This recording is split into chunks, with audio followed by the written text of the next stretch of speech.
आज माझी एक सिझेरियन झालेली पेशंट टाके काढण्यासाठी माझ्याकडे आली आणि तिचं म्हणणं होतं की मॅडम माझ्या मैत्रिणीला तर तिच्या डॉक्टरांनी बेल्ट लावण्यासाठी दिला, ऍब्डॉमिनल बेल्ट, तुम्ही का नाही दिला? तर ऍब्डॉमिनल बेल्ट बद्दल बऱ्याच गैरसमज आहेत लोकांमध्ये की याच्यामुळे तुमचं पोट आत जाणार आहे. तर असं बिलकुल नाहीये. ऍब्डॉमिनल बेल्ट किंवा बॅक सपोर्टसाठी जो आम्ही तुम्हाला बेल्ट देतो तो फक्त तुमच्या बॅकच्या सपोर्टसाठी देतो, कारण की प्रेग्नन्सी नंतर बऱ्याच वेळा जो काही लॉर्डासिस झालेला असतो तो करेक्ट होत असताना तुम्हाला पोस्ट प्रेग्नन्सी बॅकएक होऊ शकतो. त्याच्यामुळे तुमचं पोट कधीच आत जाऊ शकत नाही. तुमचं पोट कशामुळे वाढलेलं असतं की बाळामुळे जे पोटाचं स्ट्रेचिंग झालेलं असतं त्याच्यामुळे तुमच्या मसल स्ट्रेच आउट झालेले असतात.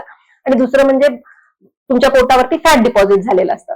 तर 6 महिने जेव्हा तुम्ही बाळाला कंटिन्युअस ब्रेस्ट फिडिंग कराल तेव्हा आपोआप ते फॅट चाललं जातं आणि तुमचं पोट आत जातं. आणि मसल जे स्ट्रेचिंग झालंय ते कमी करण्यासाठी तुम्हाला मसल टोनिंग एक्सरसाइजेस करणं आवश्यक आहे. फक्त बेल्ट लावून तुमचं पोट आत जाणार नाही. आणि म्हणूनच प्रेग्नन्सी नंतर एक्सरसाइज खूप महत्वाच्या आहेत.